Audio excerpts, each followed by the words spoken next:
Hey guys, so I'm excited to film this to keep going in our series and got some other fun stuff going. There's no AC because it sounds better with no AC, but that means I'm also gonna die. So here we are. I want to talk about ESFJ bullies. So let's talk a little bit about that. It's funny because once again, there's just like certain types I probably should have started with. But better late than never. And I'm almost positive that at some point most of you have come in contact with an ESFJ bully. Um, at their best, there's so many great qualities about them.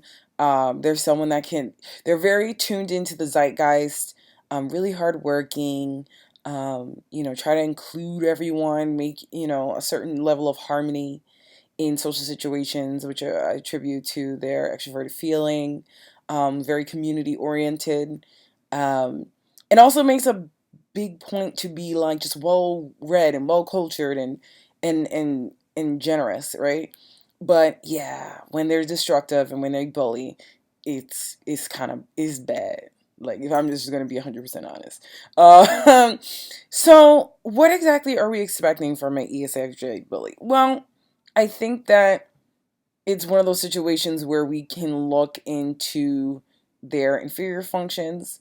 So if you want to inferior in terms of the super ego block, which would be the bottom two functions of the top conscious functions stack. So for them, it would be extroverted feeling, extroverted sensing, extroverted intuition, and then introverted thinking. So when we're going to look at those two in particular, I think that that block in particular, is kind of the opposite of what we get from them when they're in a good space. So you're going to get a block of kind of disregarding what people are going to feel about what it is that you're going to say and just working on your own logic, and your own projections, um, about a situation or about a group or about a cultural group. I think we see a lot of xenophobia in destructive or just in general ESFJs that bully. I think we see a lot of bigotry. Um, I wouldn't be surprised if there was an overlap in ESFJs um, that kind of give in to populism. And I think that a lot of that comes from them wanting to be part of the group. So, like in teen years, ESFJs are probably the popular people in school, and you don't get popular by doing things that go against the tide. You go with it. You go with what the general populace, the general majority, is talking about and doing. Um, and what I see from ESFJs when they're in a bad place is very gossipy, very like controlling, um, but also having this desire to be approved of. So they're also always looking for praise from people. Um, and that can manifest in so many terrible ways, like kind of like you can see lots of elaborate manipulative attempts from an ESFJ to destroy an individual in an extended friend group or work group or social group. um, and it's in I think that you could see that from them if they are being targeted, whether rightfully or not, but also if they just feel like a certain person is a threat to their general inclusion in a group. I had a falling out with an ESFJ. It was really hilarious. This person just displayed xenophobia and narcissism and, just general distaste and disdain for things that she considered to be un-American.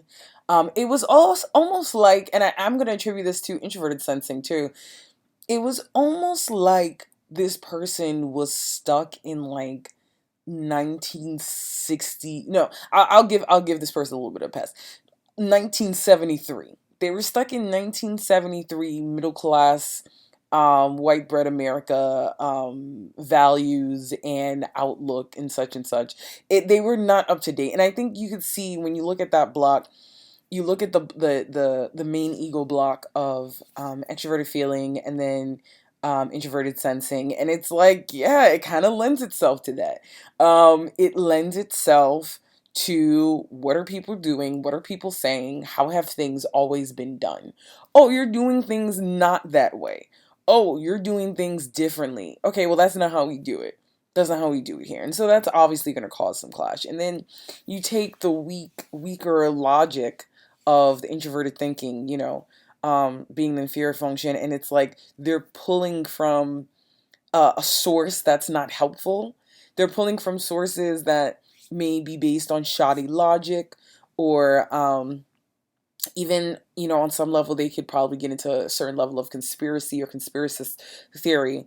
But with this particular individual, it was funny because she used a lot of like catchy words and trendy words to describe something that was 100% not that.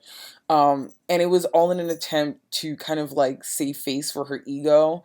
And it was actually kind of sad because it was like no one was respecting it, but she felt so certain about the nonsensical, just kind of like, let me, look in the zeitgeist, let me read a couple of Medium articles, and I'm going to tell you about Black Lives Matter. Or, and it was just really, this person in particular lacked the nuance needed for the types of social and political conversations that she wanted to have. I don't tell you right now, there's a lot of stuff that I really don't know about. You know what I mean? And especially when it comes to politics, like that's not my most the subject I'm most interested in. So there's a lot of things that when their conversation comes up, I'm gonna sit there and listen so that I can take something in. If something calls to me, something that's interesting, then I may look it up later, or I might ask people to clarify. But I'm not gonna have arguments in general. About a lot of different political topics. But what I could see an ESFJ doing is going out of their way to argue something. And you know what? And to their credit, in good faith, a lot of times they actually want to be on the right side. Like, I think that there's a do-gooder um, need from them to kind of like, they want to be on the right side, but they lack sometimes the emotional depth and the information, the logic, the kind of like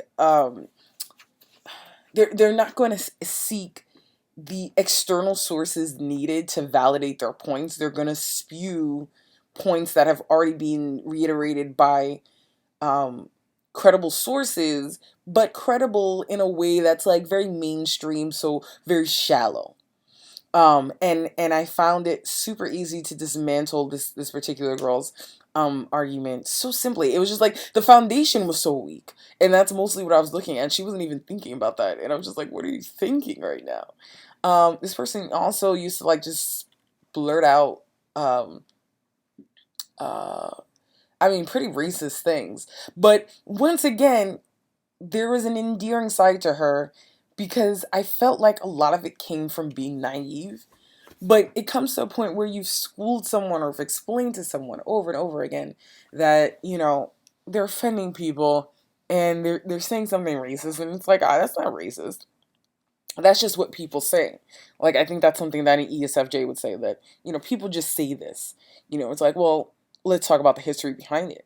Um, so I think that's like an overall kind of primer for ESFJ bullies. I think you could go into it a little bit more, but I am biased. I will say that because I did have a particularly bad interaction with an ESFJ.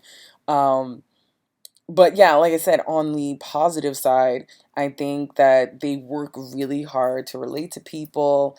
I think they work really hard to protect people that also align with their value system. If you happen to be that person.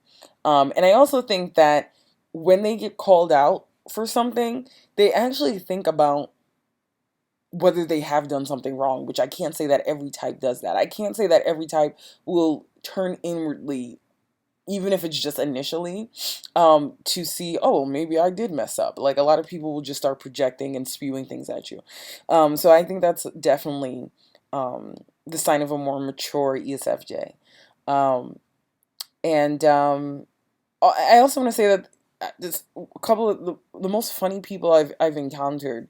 One was an ENTP and the other was an ESFJ.